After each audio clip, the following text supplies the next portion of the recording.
Nuevamente, bendiciones para cada uno de ustedes que escuchan el mensaje de Dios. Habla el hermano Alexander Castellanos, siempre desde Ciudad Merriot, República de El Salvador. Estamos estudiando de este tema ya largo y de muchos años sobre la vida y ministerio de nuestro Señor Jesucristo, y el domingo recién pasado comenzamos con la etapa de una noche sin dormir en Judea, y como siempre les recuerdo, estamos hablando de la última semana del ministerio de Jesús, y diría que estamos hablando de los últimos momentos del ministerio de nuestro Señor Jesús. En la clase pasada nos dedicamos a ver sobre la devastadora angustia. Ahora vamos a dedicar nuestro tiempo a ver sobre el diabólico arresto. Vamos a leer una extensión del Evangelio un poco prolongada, pero es para entender todo lo que vamos a estar presentando. Y le ruego que vayamos a Marcos capítulo 14, versos 43 hasta el 52. Dice la palabra: luego, hablando él aún, vino Judas, que era uno de los 12, y con él mucha gente con espadas y palos de parte de los principales sacerdotes y de los escribas y de los ancianos. Y el que le entregaba les había dado señal diciendo: al que yo besare, ese es, prenderle y llevarle con seguridad. Y cuando vino se acercó luego a él y le dijo: Maestro, Maestro, y le besó. Entonces ellos le echaron mano y le prendieron. Pero uno de los que estaba allí, sacando la espada, hirió al siervo del sumo sacerdote, cortándole la oreja. Y respondiendo Jesús les dijo: como contra un ladrón habéis salido con espadas y con palos para prenderme. Cada día estaba con vosotros enseñando en el templo y no me prendisteis, pero es así para que se cumplan las Escrituras.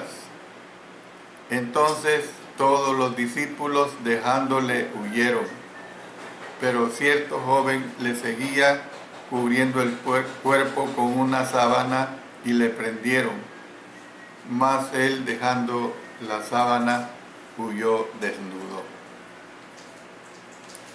Todavía estaba hablando Jesús cuando una multitud llenó el huerto. Eran tal vez cientos de personas. Al frente de esta turba asesina estaba Judas. Los demás discípulos pudieron haber estado durmiendo, pero no así Judas. Para cumplir su contrato con el Sanedrín, tuvo que llevarlos hasta el maestro. Tal vez había verificado primero en el aposento alto, porque él sabía dónde se reunían, como uno de los discípulos. Al final, llevó a los enemigos de Cristo hasta el lugar sobre el monte de los Olivos, donde Jesús se había reunido muchas veces con él y con los demás apóstoles. Esta es una realidad bien clara. A Judas le acompañaba mucha gente de parte de los principales sacerdotes y de los ancianos del pueblo, o sea, el Sanedrín. Entre la multitud había jefes de la guardia del templo, y también había de los principales sacerdotes. O sea, tenemos que entender que para aquellos tiempos, no tenemos que verlo con menosprecio, eran gente importante, pues. Estos eran dirigentes de la fuerza de seguridad del templo. Según el Antiguo Testamento, eran los levitas los que habían de cumplir esta clase de servicios. Tal vez estos eran levitas o tal vez no lo eran. Y eran costeados por el concilio. Tal vez lo más sorprendente es que el grupo incluía un gran contingente de soldados romanos. Aparentemente el Sanedrín había llamado a los romanos para que ayudaran al arresto. ¿Ve? Los soldados romanos estaban principalmente en Jerusalén para apaciguar cualquier evento potencialmente perturbador en aquella fiesta. Y los principales sacerdotes debieron de haberle contado al comandante romano toda una historia de Jesús para convencerlo de que sus hombres debían de tomar parte. Según el apóstol Juan, la cohorte romana y el comandante, dice, se encontraban pues entre los que tomaban parte o tomaron, por decirlo así, la delantera para ir a aprender al Señor Jesucristo. Una cohorte romana se componía personalmente de 600 soldados. Era un número bastante considerable.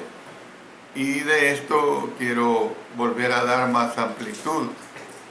En Juan capítulo 18, verso 12, la palabra romana se encuentra en bastardías para indicar que fue añadida por los traductores. Sin embargo, el apóstol Juan usó la palabra griega que significa cohorte, un término usado en el ejército romano. 10 cohortes equivalían a una legión, o sea, 6.000 soldados. Durante los días de fiesta, el gobernador romano aumentaba considerablemente el número de soldados romanos con el fin de estar preparados para sofocar cualquier sublevación. Entonces, ellos se acuartelaban en la fortaleza Antonia, que se ubicaba en la esquina noroeste del complejo del templo. Entonces, ¿qué es lo que vemos? Es poco probable que vinieran tantos soldados a capturar a Jesús. Pero a la luz de la aseveración de Mateo, en el sentido de que al huerto vino mucha gente, es probable que estuvieran presentes a lo mejor varios cientos de legionarios. Estos y el resto de la turba vinieron con armas tales como dice acá la escritura, ya lo hemos leído, con espadas y palos. Imagínense las espadas de aquellos tiempos bien afiladas. Un palo de madera dura duele. ¿Por qué fueron enviados tantos a arrestar a un solo hombre? Bueno, tal vez se les había dicho que se trataba del hombre que no podía ser arrestado. Y yo quiero que leamos algunos versículos anteriores a este episodio para entender un poco más sobre esta situación. Vayamos al Evangelio de Juan capítulo 7 y el versículo 30. Dice, entonces procuraban prenderle, pero ninguno le echó mano porque aún no había llegado la hora. Luego pasemos al verso 44. Y algunos de ellos querían prenderle, pero ninguno le echó mano. Luego veamos aquí mismo en Juan capítulo 10 y el versículo 39. Allí en Juan capítulo 10 y el versículo 39 nos dice mucho también de esta situación. Procuraron otra vez prenderle, pero él se escapó de sus manos. Entonces, vemos, según este contexto, que no hay duda de que habían oído de su reputación como hacedor de milagros. Tal vez él les había dicho incluso que con una sola palabra podía hacer que se secara una higuera. Cual fuera la razón, era una vista que causaba extrañeza. Cientos de hombres armados que venían a arrestar a uno que jamás había hecho daño a otro. Uno que enseñaba a sus seguidores a poner la otra mejilla. A este es el que venían a arrestar. Entonces, vemos que Judas había acordado de antemano una señal para que la turba lo pudiera identificar. Y él les dice que saludaría al Señor como un discípulo saludaba a su maestro, con un beso en la mejilla. Entonces Cristo, fíjense qué hermoso es esto, eliminó la necesidad de tal duplicidad. Preguntó, ¿a quién buscáis? Y ahí lo tenemos en Juan 18, verso 4. Cuando ellos dijeron a Jesús Nazareno, él respondió con osadía diciendo, yo soy. Juan 18, 5. Cuando él dijo aquello, los aspirantes a captores retrocedieron y cayeron a tierra. Ahí lo dice en el siguiente verso de Juan 18, 6. El retroceso de ellos pudo ser una demostración del poder divino del Señor. Y lo más probable es que fuera una reacción de sobresalto a su presencia divina.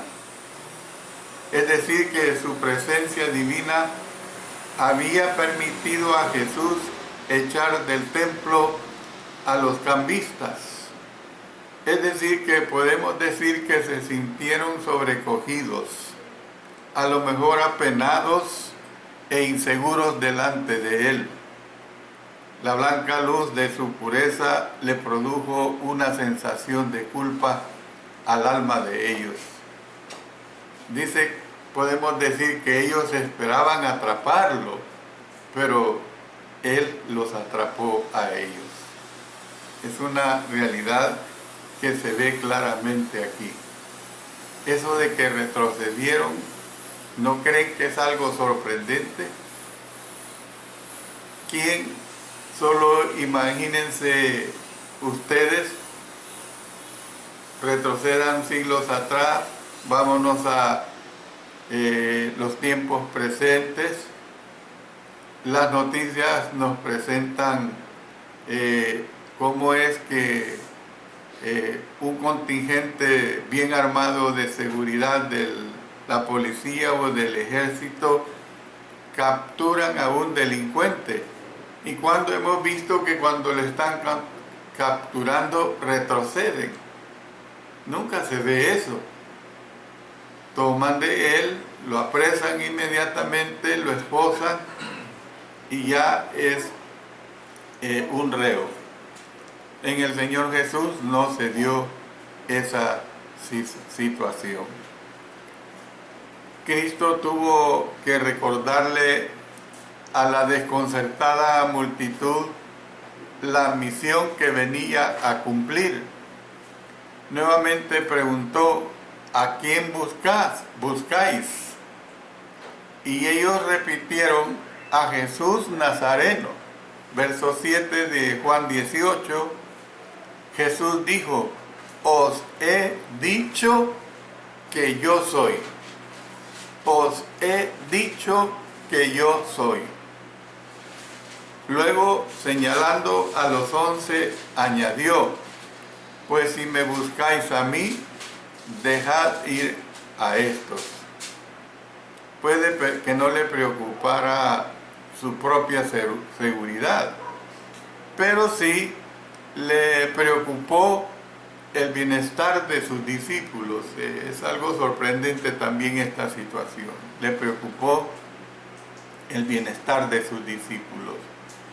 En vista de que el Señor se había identificado él mismo 2 veces, la señal acordada de antemano por Judas tenía ahora poco sentido. Pero el antiguo discípulo estaba resuelto a ganarse su dinero. Él se acercó a Jesús y dijo: salve, maestro, y le besó. Y esto lo tenemos en Mateo 26, verso 49. Cristo preguntó con tristeza: Judas, ¿con un beso entregas al Hijo del Hombre? Lucas 22, 48. Luego añadió: amigo, haz lo que has venido a hacer. Mateo 26, 50. La palabra amigo aquí, hermanos, es usada en una forma irónica. La ironía es una figura del lenguaje y aquí se usa esta figura del lenguaje. Es usada en una forma irónica. Jesús había anhelado que Judas fuera su amigo, pero este rechazó la amistad que le ofreció.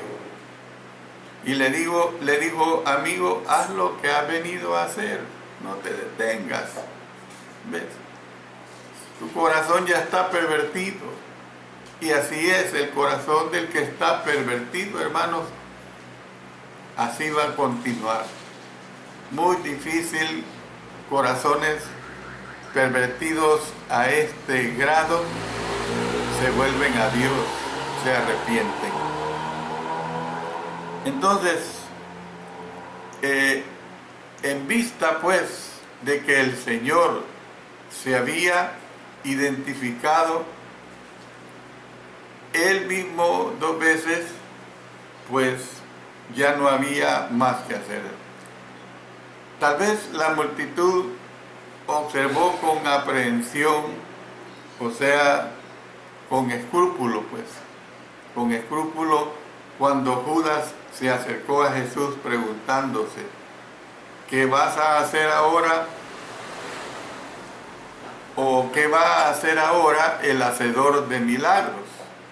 Sin embargo, cuando ellos notaron que nada desastroso le ocurrió a Judas, recobraron la confianza, avanzaron hacia adelante y echaron mano a Jesús, dice, y le ataron. Los soldados romanos cooperaron con la guardia del templo judío en el arresto de Jesús. Ahí lo vemos en Juan 18, verso 12. Pero se desconoce cuánto tiempo permanecieron con el grupo de arresto. En algún momento, una vez cumplida su misión, dejaron a Jesús bajo la custodia de los judíos. Esta es una realidad, pues. Entonces, desde ese momento hasta su muerte, las manos de Jesús rara vez estarían libres. Sus manos estarían, por lo general, restringidas, ya fuera con cuerdas o ya fuera con clavos. Entonces vemos aquí que los discípulos de Jesús habían afirmado que estaban dispuestos a morir con él. Ya hemos visto sobre esta situación. No, Señor, nosotros moriremos por ti. Ahora ellos estaban preparados a hacer honor a su promesa. Tal es el caso que Pedro desenvainó su espada. Anteriormente los apóstoles habían afirmado que ellos tenían acceso a 2 espadas y que por lo menos una de ellas había sido traída al huerto. Y dice que Pedro hirió al siervo del sumo sacerdote. El apóstol Juan estaba familiarizado con la casa del sumo sacerdote. Quiero que leamos aquí en Juan capítulo 18 esta situación de familiaridad. Dice: y seguían a Jesús Simón Pedro y otro discípulo, y este discípulo era conocido del sumo sacerdote, y entró con Jesús al patio del sumo sacerdote. Mas Pedro estaba fuera a la puerta. Salió pues el discípulo que era conocido del sumo sacerdote y habló a la portera e hizo entrar a Pedro. Entonces nosotros vemos pues que el sumo sacerdote estaba totalmente familiarizado con esta situación. Hizo notar que el nombre del esclavo era Malco. Hay quienes han conjeturado que Juan esperaba que sus lectores supieran quién era Malco, lo cual puede ser un indicio de que con el tiempo a lo mejor pudo llegar a ser un cristiano.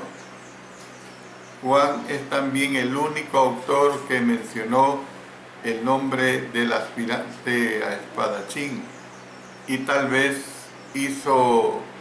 lo hizo porque para el tiempo que él escribió el Evangelio ya el apóstol Pedro había muerto y los romanos no podían echar mano de él para hacerle más daño. Es como que si yo me pongo a hablar de los malos actos de una persona ya fallecida, ya no le pueden hacer daño si ya está totalmente bajo tierra. Entonces dice que le cortó la oreja derecha. Es probable que el propósito del apóstol fuera partir la cabeza del siervo, a lo mejor, hermano. Y vuelvo y repito, estas espadas tenían doble filo y era un filo verdaderamente que cortaba, pero a lo mejor el hombre se esquivó. Alguien dijo que como espadachín Pedro era un buen pescador, y Jesús tenía que actuar con rapidez, porque de lo contrario podía desencadenarse un disturbio. Y esto sí, hermano, hay que entender, yo lo veo acá como una necesidad de realizar este milagro. Yo lo veo así de esta manera. El suelo del huerto podría empaparse con la sangre de Pedro y con la sangre de los demás discípulos.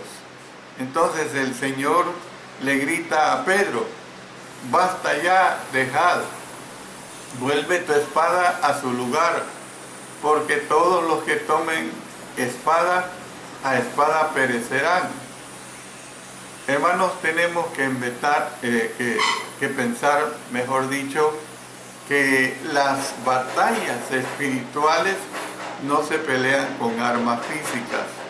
Mire lo que dice en 2 Corintios. Vamos a 2 Corintios y vamos a consultar el capítulo 10, los versos 3 y 4. Pues aunque andamos en la carne, no militamos según la carne, porque las armas de nuestra milicia no son carnales, sino poderosas en Dios para la destrucción de fortalezas. Volvamos otra vez al Evangelio de Juan capítulo 18 y el versículo 36. Dice, respondió Jesús, mi reino no es de este mundo. Si mi reino fuera de este mundo, mis servidores pelearían para que yo no fuera entregado a los judíos, pero mi reino no es de aquí. Entonces, nosotros podemos ver claramente esta situación, que las intenciones de Pedro eran buenas, pero sí podemos decir claramente que se equivocó en cuanto al arma, se equivocó en cuanto a la vocación, se equivocó en cuanto al propósito y el motivo.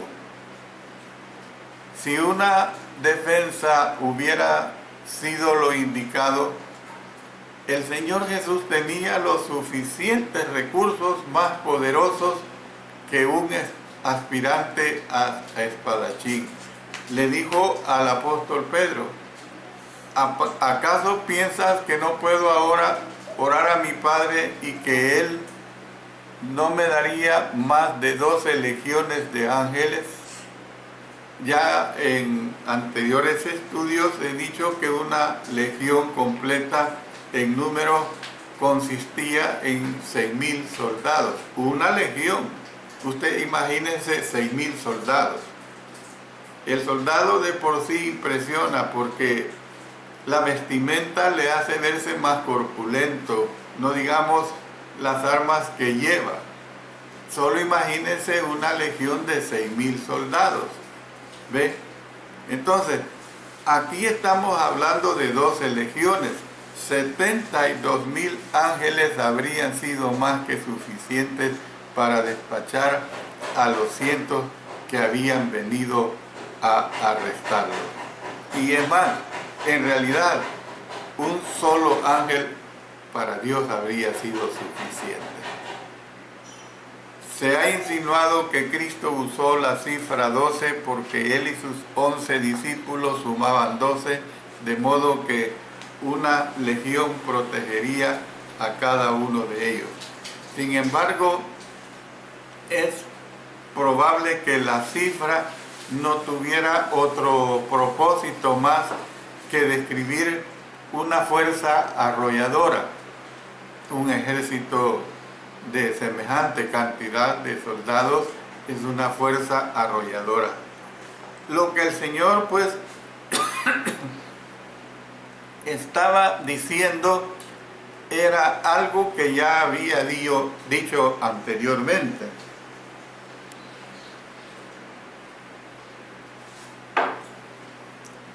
No había hombre ni grupo de hombres que tuviera el poder o los recursos para tomar su vida. Más bien, era de su propia voluntad que Él la entregaba. Miren lo que dice, vamos al Evangelio de Juan capítulo 10. En el Evangelio de Juan capítulo 10, versos 17 y 18. Por eso me ama el Padre, porque yo pongo mi vida para volverla a tomar. Nadie me la quita, sino que yo de mí mismo la pongo. Tengo poder para ponerla y tengo poder para volverla a tomar. Este mandamiento recibí de mi Padre. Y bueno, hay una enseñanza del apóstol Pablo en Gálatas capítulo 2 y el versículo 20, que es un versículo que a muchos de nosotros nos gusta en gran manera. Con Cristo estoy juntamente crucificado, y ya no vivo yo, mas vive Cristo en mí, y lo que ahora vivo en la carne, lo vivo en la fe del Hijo de Dios, el cual me amó y se entregó a sí mismo por mí. Entonces, nosotros podemos ver claramente esta situación que aquí se nos presenta. Jesús recalcó una y otra vez que su muerte fue cumplimiento de las Escrituras. Yo quiero que leamos esto en Mateo capítulo 26 y vámonos a consultar los versos 54 y 56. Pero ¿cómo entonces se cumplirían las Escrituras de que es necesario que así se haga? Verso 56. Mas todo esto sucede para que se cumplan las Escrituras de los profetas. Entonces todos los discípulos dejándole huyeron. Todos los discípulos dejándole huyeron. Después de reprender a Pedro, Jesús extendió sus manos atadas, tocó la oreja del siervo herido y le sanó. Se puede decir que esta fue la última sanación en vida que él realizó. Su acción apaciguó una situación potencialmente explosiva. Este fue, pues, como repito, el último milagro de sanidad hecho por el Señor antes de su muerte. ¿Qué hubiera sucedido si él no hubiera restaurado la oreja de Malco? Cristo se volvió a sus captores y dijo: como contra un ladrón habéis salido con espada y palos, habiendo estado con vosotros cada día en el templo, no extendiste las manos contra mí, mas esta es vuestra hora y la potestad de las tinieblas. Las últimas palabras de esta aseveración significan: este es vuestro momento de triunfo, la hora cuando el poder de las tinieblas parece haber ganado. Yo puedo decir con suficiente claridad que fue un triunfo efímero. Lo efímero es lo que se va luego. Un triunfo efímero que fue hecho añicos por la resurrección del Señor Jesús el primer día de la semana. Realmente fue destruido totalmente. Entonces, a estas alturas, pues, debió haber sido obvio para los discípulos de Jesús que no habría una batalla física. Es como cuando vimos el libro de Apocalipsis, cuando se habla de la tal batalla de Armagedón. Tal batalla es simbólica, tal batalla no existió. Siguen hablando los religiosos evangélicos de que como que habrá tal batalla o como que hubo tal batalla. No hubo. Y entonces aquí tenemos que entender esta situación, pues, que a estas alturas debió haber sido obvio para los discípulos de Jesús que no habría una batalla física. Frustrados y desconcertados, dejaron a Cristo y huyeron tal como Él les había anunciado. Más adelante, Pedro y Juan siguieron de lejos al grupo de arresto. Pero en la práctica podemos decir que Cristo estaba solo, hablando terrenalmente hablando. Por supuesto que no estaba realmente solo, pues el Padre estaba con él. Y esto lo dice el apóstol Juan en el capítulo 16, versículo 32. Allí dice: he aquí la hora viene y ha venido ya, en que seréis esparcidos cada uno por su lado, y me dejaréis solo. Mas no estoy solo, porque el Padre está conmigo. Esto es una situación totalmente bien clara. Termino diciendo esta parte de este arresto diabólico. El Evangelio de Marcos añade un extraño incidente acerca de un joven que estaba vestido únicamente de una sábana o camisa de noche. Dice que huyó desnudo cuando estuvo a punto de ser arrestado. La mayoría de los autores dan por sentado que el joven era el mismo Marcos. Hemos visto que Juan se refirió a sí mismo algunas veces en la tercera persona en su evangelio. Puede que Marcos haya hecho lo mismo. La madre de Marcos residía en Jerusalén.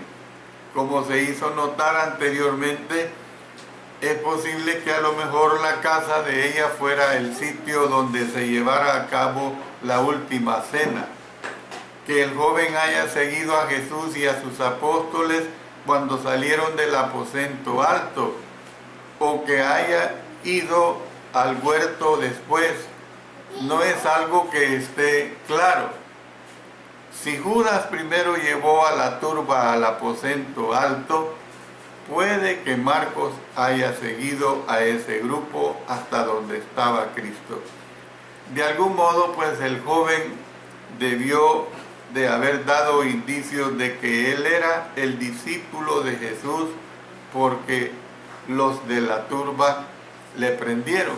Miren lo que dice, si vamos a Marcos capítulo 14 y el versículo 51, dice: pero cierto joven le seguía, cubierto el cuerpo con una sábana, y le prendieron.